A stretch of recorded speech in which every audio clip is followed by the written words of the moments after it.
Selamat datang di channel Info Harian Guru dan ASN. Tenaga honorer langsung diangkat jadi PNS setelah RUU ASN disahkan, simak isi pasalnya.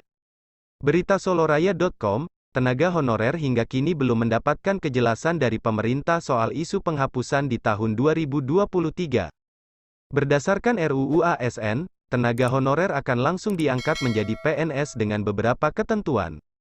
Rancangan undang-undang ini jika disahkan, akan memuat perubahan atas UU Nomor 5 Tahun 2014 tentang ASN yang juga menjelaskan soal pengangkatan tenaga honorer.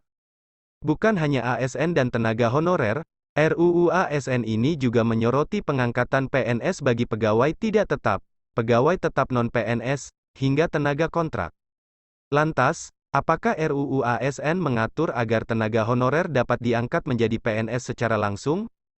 Merujuk pada pasal 131A, tenaga honorer, tenaga kontrak, pegawai tetap non-PNS, dan pegawai tidak tetap yang bekerja terus-menerus dan diangkat berdasarkan SK yang dikeluarkan sampai tanggal 15 Januari tahun 2014 wajib diangkat menjadi PNS. Pasal tersebut menyebutkan tenaga yang dijelaskan di atas wajib diangkat PNS secara langsung dengan catatan perlu memperhatikan batasan usia pensiun.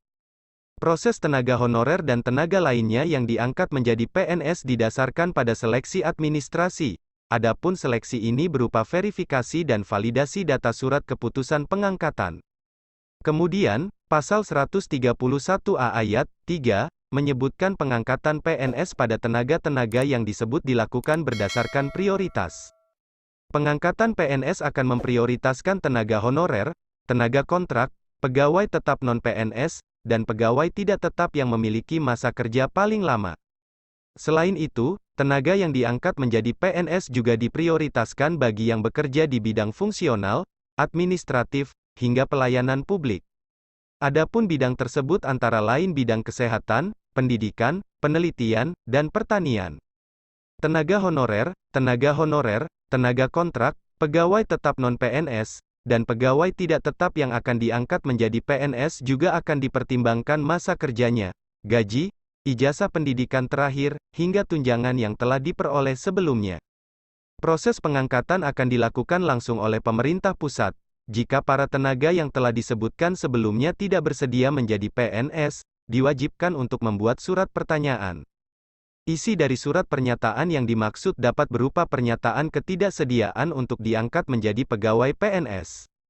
Dalam pasal 135A disebutkan bahwa tenaga honorer, tenaga kontrak, pegawai tetap non-PNS, dan pegawai tidak tetap yang memenuhi ketentuan, dapat diangkat menjadi PNS dimulai sejak 6 bulan setelah RUU ASN ini sah menjadi ASN.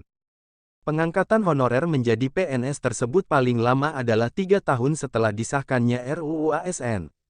Jika RUU ASN telah menjadi UU atau secara resmi berlaku, pemerintah tidak dibolehkan untuk melakukan pengadaan bagi tenaga honorer, tenaga kontrak, pegawai tetap non-PNS, dan pegawai tidak tetap. Demikian isi beberapa pasal dalam RUU ASN yang menyoroti tenaga honorer, tenaga kontrak, pegawai tetap non-PNS, dan pegawai tidak tetap. Semoga informasi ini bermanfaat.